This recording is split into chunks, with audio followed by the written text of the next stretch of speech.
Back in 2015, when we were starting our restaurant local, we went in with a mission to provide healthy meals at affordable prices for the community of Watts. It was critical for us to make sure everyone involved, from the kitchen staff to the builders, came from the community. That's how I met real estate entrepreneur and developer Prophet Walker. I recently caught up with Prophet at his latest endeavor, Treehouse, a communal living space in Hollywood. We've been trained in this world, especially in America, that we only have enough money to take care of our own self, our own box. Yep. Everything else beyond that, that compassion, there's no room for that. But you're doing something much more dynamic than that. I would like for Treehouse to be the authority on what it means to design and build housing for human beings to connect again. I'm a street cook. My whole existence in this world is to nourish and feed people. I want this show to be about the power of us as humans to come together again. Whether your beliefs differ from mine, we're breaking bread.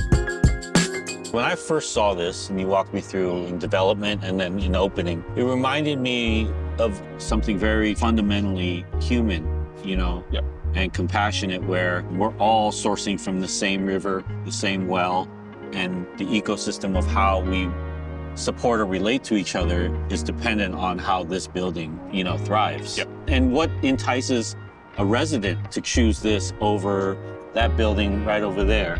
In America, wealth breeds isolation. The wealthier you get, the bigger the house you get, the bigger the lawn you get, the bigger the hedges go. And we go into our box of our home, to the box of your garage, to the box of your car. You take it to our drive, to the box of your cubicle, and you get back in that box and you do rinse and repeat over and over. And we wonder why people are so isolated and unhappy in this country. Wow, it's crazy. And yet, America, 33% of non-spousal adults live in roommate scenarios. Most people have roommates, literally in that apartment over there that you pointed to, right? Most people have it. Oh, that's true. That's but great. those buildings have no soul. Yeah. They're just doing it financially because they can afford it. All right, show me around. Let's go.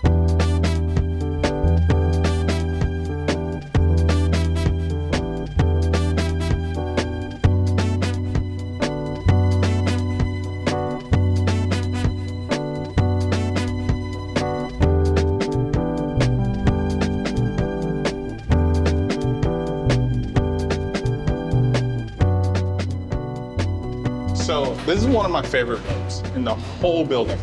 Hey, you see it. So Treehouse wants to continue to expand. Our third project that we're excited about is 3 times the size of this one. It's in Leimert Park. It's right along Crenshaw Boulevard. The ground floor will be a full Grand Central Market. The first 2 floors of the building above the market hall are specifically for families. This community in Leimert is a high concentration of families. So there's a beautiful courtyard. There'll be a tree house right there. Every single family unit faces that courtyard so parents can feel safe with their kids playing. All the neighbors will know one another. They'll be able to look out for each other. There's a dining hall where they can cook together, right? That's beautiful. And hang. You go to the next floor. This will probably be more of like a daycare or a family room just for those 2 floors, right? Then you go above and you say, well, how do you make this pencil? You have all these smaller micro studios on floors above. And you create very focused, well-designed space that also allows for greater density. It's amazing, man.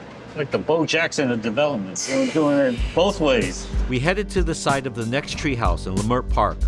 There, we discussed what it means to be one of a handful of Black real estate entrepreneurs working to develop a historically under-resourced Black neighborhood.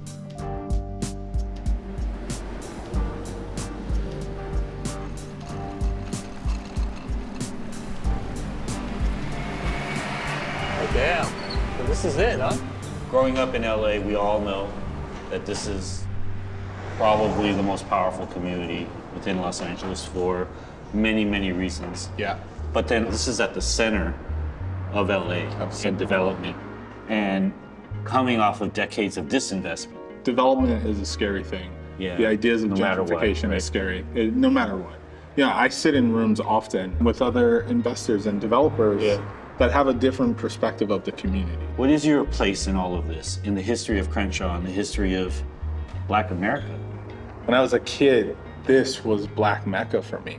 And, Absolutely. you know, Black folks have worked really hard in these communities. And Leimert Park is a representation of the Black diaspora in this country. I believe that's absolutely And true. I want to be a part of both preserving it. I also, look, we're stepping into the future. Yeah. There's a lot of Black futurism. There is Black wealth. I have a lot of hope, man, and I'm just really proud to know you and that it matters that you are who you are owning this property and my G. Thank you, man. When historically under-resourced neighborhoods start getting developed, it's almost always outsiders who come in to reap the benefits. What will it take for more developers to realize that what makes any neighborhood culturally significant is its people and history? Is Treehouse and Prophet Walker's work a step in the right direction?